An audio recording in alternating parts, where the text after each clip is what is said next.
We get a huge update on the Canucks' top prospect, Jonathan Lekkeriamki, including where he will debut on the Canucks lineup and everything you need to know and what to expect with him going into his first game. And we get an update from Rick Tocchet on the Brock Boeser injury, including an update from an insider saying expect the worst. We're going to break all this down and more later on this episode. Before we start, I just want to give a huge shout out to everyone that's subscribed. If you're part of the 73.8% and you're enjoying this content, go down. It's completely free. You can keep up to date on everything to do with the Canucks.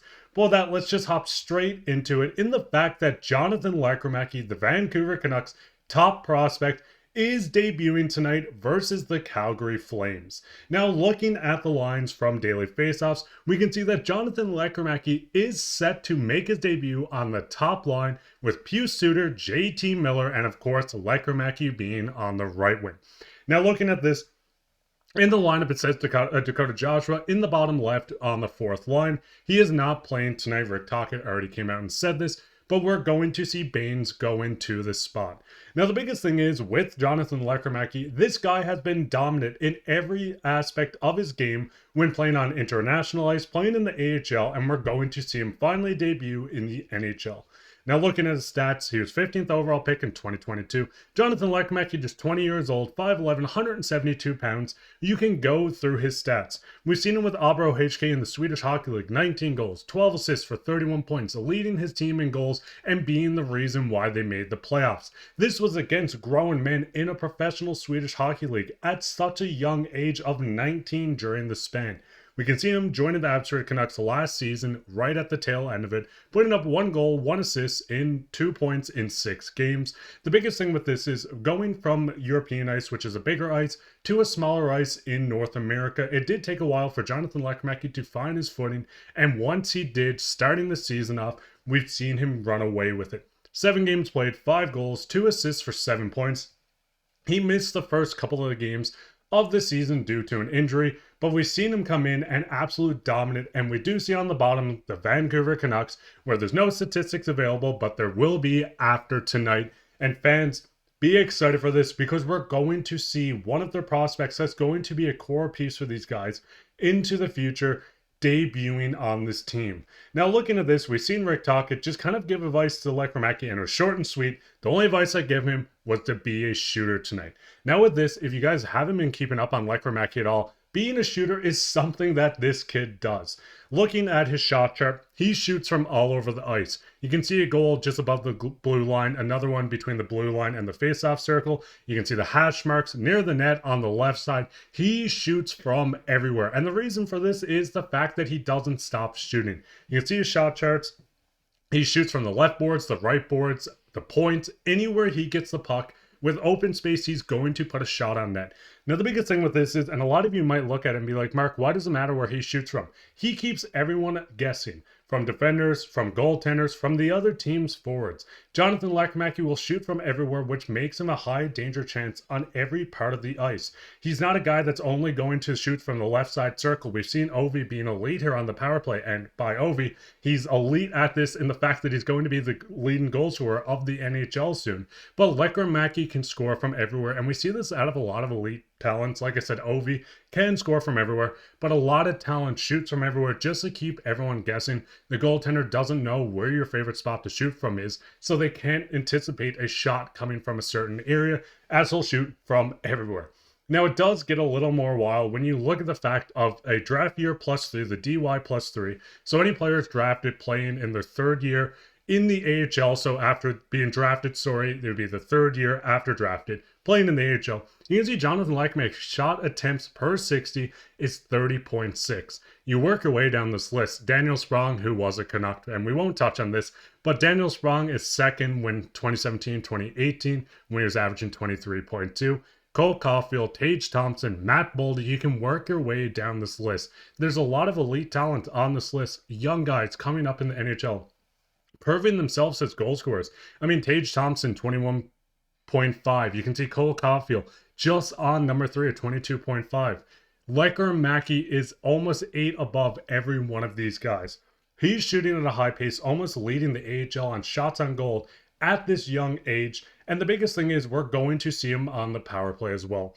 Second power play unit, Danton Hyman, Aturatu, Jonathan Lekkeriamki, Filip Hronek, and Jake DeBrusk. We're going to see Lekkerimaki work his magic. When you're looking at his stats as a whole, Lekkerimaki has 5 goals. I believe it's 4 of these are on the power play. He works his magic on the power play, but he can still set up people and be a high danger scoring chance. I know the -8, which I talk about in every video, doesn't look good, but the Abbotsford Canucks team doesn't look great defensively, allowing a lot of goals, a lot of turnovers, and the goaltending hasn't been elite. So this has a lot to do as a team thing and not a Jonathan Lekkeriamki thing. But the biggest thing with this is, yes, Lekkerimaki is debuting on the top line. If defensively he's shown his woes, he's not the best defensive player. His offensive game is his bread and butter. If he's going to struggle, I could see Rick Tocchet sliding him down the lineup throughout the game, but we are going to see him debut, get his first shift on this top line, firing shots on net, and I do expect a goal. Not saying I expect him to go out and he has to score a goal, but I'm thinking he's going to score. I mean, looking at his shot totals, looking at where he shoots from on the ice, this is an elite talent on the offensive end. We're going to see him on the power play. Mark it down. Jonathan Lekkeriamki over on his shots, and I do think we're going to see a goal out of him. I mean, looking at this, and I know I have a hater in the comments, Tim, yes, I'm talking about you, where you haven't left a positive comment before, but he said, why do you look at people's past? It doesn't matter once you get to the NHL, but the whole reason on the draft is the fact that, yes, you get drafted on what you've done. Lekkerimaki had the most goals by a junior with 19 in the SHL in 2023-2024, most points by a junior with 31, SHL Rookie of the Year, Swedish Junior Hockey Player of the Year, World Juniors All-Star Team, most goals, most valuable player, and getting the silver medal. Lekkerimaki is an elite offensive talent, and we're going to see this on full display tonight. But what you guys on Lekkerimaki's debut, what do you expect him to put up? Is it a goal, or do you think he's going to have a slow start to the game? Let me know down in the comments, but we'll go straight into the second topic today, is the Boeser update. Dolly said on the Donnie and Dolly podcast, most people think Boeser could be out for a while. It's not day to day. Now, this is news that Canucks fans don't want to see. Boeser being out is the reason why we're seeing a guy like Lekkerimaki slide into the top of the lineup. But we do get an update from Rick Tocchet himself speaking on the matter. He says, there's nothing to report. You hope he's gaining 3 to 4% every day. That's the way you look at these things. So with Boeser being out, yes, we don't have an exact timeline. As we've said before, the Tanner Jeannot hit was predatory and it was a disgusting hit, which is going to hold Boeser out for a while. So from 2 different reports, Dolly seems like it's not going to be day-to-day. We're not getting a clear-cut answer from a guy like Tocchet where he says that he's hoping he's gaining 3 to 4%. This could be a concussion. I don't want to speculate, but I don't think we're going to see Boeser in the lineup for a tiny bit.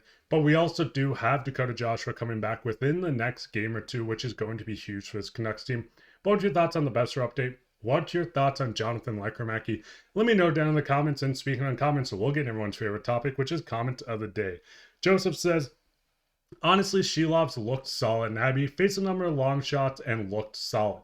I completely agree. I thought he looked great in his debut with Abbotsford this season. We've seen him struggle, but I think getting him in and out of game action in Abbotsford is going to be the key. I mean, right now he's sitting on the bench, not playing any games with Lankin and stealing the starter job. So getting him into Abbotsford, letting him face shots, letting him get into games, this is going to help Abbotsford as they're struggling. Plus it helps Shilov's get back to his game. But what's your guys' thoughts on everything we talked about? If you want to go down and leave a comment, you could be like Joseph today and be comments of the day, or Josh P. Sorry, not Joseph.